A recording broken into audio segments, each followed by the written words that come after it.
ছোটবেলায় শুক্রবার আসলে কতই না খুশি হতাম, কোনো কাজ করতে হবে না, শুক্রবার ছুটির দিন থাকবে, খালি ঘুমাবো, খাবো আর টিভি দেখবো। আর এখন শুক্রবার আসলে আমার আর ভয় লাগে, কারণ শুক্রবারে সবার ছুটি হলো, গৃহিণীদের কোনো ছুটি নাই। হ্যালো এভরিওয়ান, আসসালামু আলাইকুম। সবাই কেমন আছেন? আলহামদুলিল্লাহ, আমিও ভালো আছি। সকালবেলা সবাই মিলে একটু নাস্তা করে নিলাম, তারপরে 2টা পরোটা রয়ে গেল, তো আমি ভাবলাম চা দিয়ে খেয়ে নিই। তো আমি যখন চা খাচ্ছি, আয়ানও চা খাবে, মা ছেলে মিলে চা খেয়ে নিলাম। আর গত শুক্রবারে একটা হাঁস নিয়ে আসছিল, হাঁসটা বাচ্চারা খেলাধুলা করার জন্য জব করতে দেয় নাই, তাই আমাদের আরো 2টো মুরগি আছে খাঁচায়, ওগুলোর সাথে রেখে দিয়েছিল। তো আজকে সেটা জব করতে নিয়ে যাবে, আর বলেছি ড্রেসিং করে নিয়ে আসতে।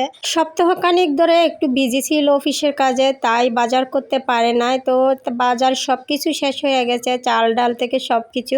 আজকে শুক্রবার যেহেতু বাসায় আছে, তাই বড় ছেলেকে নিয়ে বাজারে চলে গিয়েছিল। ওরা বাবা ছেলে 2জন মিলে বাজার নিয়ে আসলো। তো কি কি বাজার নিয়ে আসছে সেগুলো আমাকে দেখাচ্ছে দুজনে বের করে করে। আর এখানে 2টা লাউ নিয়ে আসছে, ফুলকপি, পটল, গাজর, ধনেপাতা, লাল শাক, আলু, পেঁয়াজ, রসুন, তেল, চাল ডাল, ধুন্দুল। কিন্তু এত বাজার আনছে, কাঁচামরিচ আনতে নাকি সে ভুলে গেছে। আর এদিকে হচ্ছে মুরগি নিয়ে আসতে, বড় বড় সাইজের 10 কেজি। আমি বলি যে বড় সাইজের মুরগি আনলে যেন ড্রেসিং করে আনে, তাহলে আমি চামড়াগুলো একটু পরিষ্কার করে নিতে পারি। হাঁসটা জব করে ড্রেসিং করে আনতে বলেছিলাম, সাথে আবার 2টা কবুতরে নিয়ে আসছে। সব সবজিগুলো একটু ফ্রিজে গুছিয়ে রাখলাম। মেয়েকে বললাম একটু লাল শাক বেছে দিতে, লাল শাক রান্না করব। একজন বৃদ্ধ লোক নাকি রাস্তার পাশে বসে 2টা কবুতর বিক্রি করতেছে। তো আমার হাজব্যান্ড সে কবুতরগুলো নিয়ে হাঁসের সাথে একসাথে জব করে ড্রেসিং করে নিয়ে আসছে। আর এখন হাঁসগুলো একটু কেটে কুটে রেডি করে নিব। প্রথমে হাঁসটা একটু হলুদ মাখিয়ে আমি ছেঁকে নিব আগুনে। যে পালকগুলো বাকি আছে সেগুলো একটু পরিষ্কার করতে আমার সুবিধা হবে। তো এতে একটু আগুনে ঝলসে নিচ্ছিলাম। এভাবে ঝলসে নিলে পালকগুলো তাড়াতাড়ি উঠে যাবে। তবে ড্রেসিং করার কারণে খুব বেশি পালক না, কয়েকটা পালক আছে, সেগুলো আমি হাতের সাহায্যে তুলে নিচ্ছি। আর ভালো করে ধুয়ে পরিষ্কার করে নিয়েছি। আর কবুতরগুলো খুব সুন্দর করে আমি পরিষ্কার করে নিয়েছি পানি দিয়ে। তারপর ছোট ছোট পিস করে আমি কবুতরগুলো কেটে নেব। আজকে কবুতরগুলো রান্না করতে বলেছে আমার হাজব্যান্ড। আর বিকালে নাকি হাঁসের মাংস দিয়ে চিতই পিঠা খাবে, তাই বলেছে যে চিতই পিঠা বানাবা এবং বিকালে হাঁস রান্না করবা। তো এই তো সবগুলো আমি কবুতরের মাংস কেটে নিয়েছি, হাঁসগুলোও কেটে নিয়েছি। হাঁসগুলো ধুয়ে কেটে পরিষ্কার করে রেখে দিব।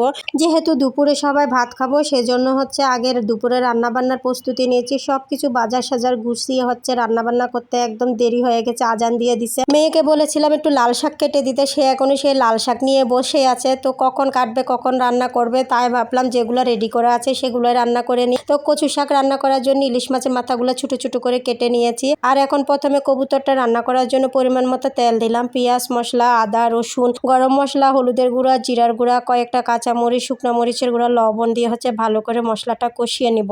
তারপরে আমি কবুতরের মাংসগুলো দিয়ে দিলাম। আমি যেভাবে মুরগির মাংস রান্না করি সেভাবে কবুতরের মাংসটা রান্না করতেছি। আপনারা কিভাবে কবুতরের মাংস রান্না করেন অবশ্যই কমেন্ট করে জানাবেন। কবুতরের মাংস রান্নার স্পেশাল কোনো রেসিপি থাকলে সেটাও আমাকে একটু জানিয়ে দিবেন। আর এখন মাংসটা কষাতে দিব অন্য চুলায়। আর এই চুলায় আমি এখন কচু শাকটা রান্না করব। তাই পেঁয়াজ, রসুন এবং কাঁচামরিচ ভেজে নিয়েছি প্রথমে। তারপরে আমি এখানে ইলিশ মাছের মাথাগুলো একটু লবণ দিয়ে ভেজে নিব। এখন আমি আদা বাটা, রসুন বাটা দিয়ে দিব, আধা চামচ করে। অল্প একটু হলুদের গুঁড়া, ধনিয়ার গুঁড়া এবং ভাজা জিরার গুঁড়া দিয়ে দিলাম। এখন আমি অল্প একটু পানি দিয়ে মশলাটা ভালো করে কষিয়ে নিব।